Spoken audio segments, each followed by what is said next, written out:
Welcome back into Wake Up America. I'm Rob Finnerty alongside Allison Maloney. The NCAA addressed a major topic that's been out there over the past several weeks, announcing a new and kind of confusing policy in which each sport's national governing body will now determine eligibility requirements for transgender athletes. This, of course, on the heels of the whole Leah Thomas controversy. Yeah, the policy is a little complicated. Joining us now to talk more about the ruling and what it means going forward is a woman that knows the thrill of victory and the agony of defeat, two-time Olympic gold medalist and group member of women's sports policy, Donna Varona, and Danbury High School track star, Alanna Smith, and her legal counsel from Alliance Defending Freedom, Christiana Holcomb. Welcome to Wake Up America. Thank you. It's great to be on, and I'm glad the dialogue is continuing. Our working group has been looking at policies and communicating with national governing bodies, the International Olympic Committee and our Olympic Committee, to get them to focus on this issue and come up with a fair way to protect the women's sports category while trying to find a way to accommodate transgender athletes, especially in our schools where everyone should have the opportunity to participate in sport. I'm with you. Alanna, athletes are now required basically to record their testosterone levels 4 weeks prior to any championship matchup, meet, competition. As an athlete who's competed, I can see the medals behind you there, against the opposite sex in the past. How do you feel about this policy? Did they go far enough with their ruling here?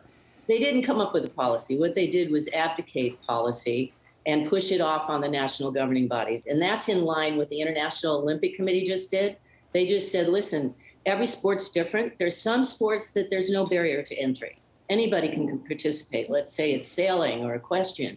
That's why one rule doesn't fit all. So the IOC basically said, after really doing some science and research as in respect to transgender or bio males entering the women's sports category, you have to go, we're going to push this back on the national governing bodies to make these decisions. But, you know, there's more than 48 national governing bodies and international federations which control elite sport. And they're all going to have to drill down and create these policies. And of course, the focus now is on swimming.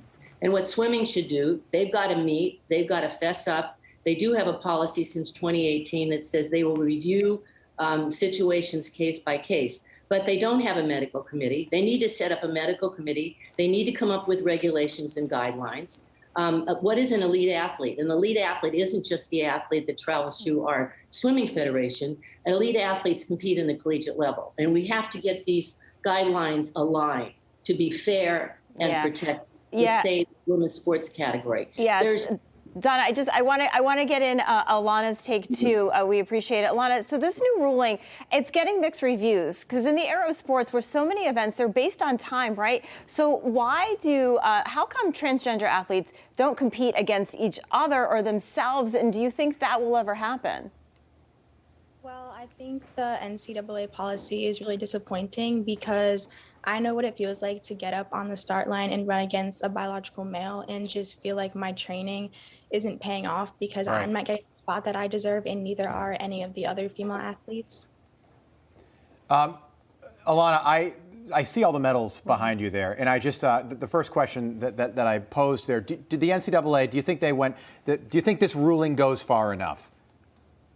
I think that it doesn't go far enough, and that it's making female athletes like me become sidelined in our own sport. And it's just, we want to be able to compete on a level playing field and know that all of our hard work and all of our training is paying off and we're getting the spots that we deserve. And, you know, sometimes only the top 6 or 8 can advance.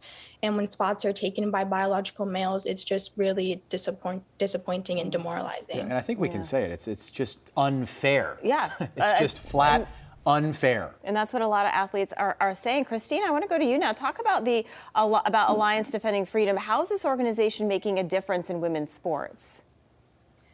Well, we have the privilege of representing brave female athletes across the country who are standing up and pushing back and saying, no, policies like the NCAA's absolutely don't promote fairness or safety for women. They don't comply with the requirements of Title IX in providing that fair and level playing field. And frankly, I think what the NCAA has done here is cowardly. It's pushed these policies off and passed the buck onto other national sporting bodies to make decisions that it ought to be making for itself. It ought to protect fair play for female athletes like Alanna, and it has just failed to do so. Alanna, your take on Michael Phelps was asked about this a couple of days ago. He was on with Christiana and she asked what you make of this and the fairness of this. And I didn't mind his answer, but I wish that as maybe the most well-known swimmer on planet Earth, maybe he was a little bit more definitive and said, you know, if you are born a man, you compete against men. If you're born a female, you compete against other females. And if you transition, you compete against other people who have done the same thing. Well, I think you should listen to Caitlyn Jenner, who has the most credibility in this field. Right. Who is standing up and saying it's not fair. Caitlyn will not compete in women's tournaments because Caitlyn, although Caitlyn has suppressed her testosterone, says I have no circling testosterone, but I can still hit the ball 100 yards further than any other woman I'm competing against. So we do have to come up. The point is, let's not demonize transgender individuals. Let's come up with fair policy and not just blanket put all transgender athletes in the women's category. And that's what the NCAA did 10 years ago, without due diligence, without science-based research, without options and policies. Yeah. And the bottom line problem is everybody deserves a chance to play, but so many people are left off the field because we don't have the resources, or we don't drill down and open it up. And sport is a fundamental right and privilege, and it teaches us how to compete in the competitive world in which we live. So we have to drill down on this. Yeah, absolutely. Alanna, we have about 15 seconds. Do you think that this ruling is going to lead to inconsistency moving forward? Yeah, I definitely think that the NCAA needs to revisit the policy and just restore fairness to sports, because we don't want to become sidelined in our own sport, and we want to continue to play the sports that we love to play. Yeah, Absolutely. I'm with you. And the Biden administration can't continue to support full entry without guidelines or accommodations in the women's space under Title IX. Yeah. It's a very dangerous precedent right now. Donna, Alanna, Christina, we appreciate the time this morning. Such a complex issue, and I think that the ruling was so confusing, and I think people are still confused this morning when it comes to that NCAA transgender policy. Yeah. Thank you, ladies, so much. We appreciate it. Hey, I'm Rob Finnerty. Thanks for watching. If you enjoyed this video, please join the conversation in the comments below. Don't forget to subscribe, too. Hit the bell icon to be alerted to breaking news. And remember, there's a whole lot more on Newsmax TV, America's fastest growing cable news network. Newsmax TV, we're real news for real people.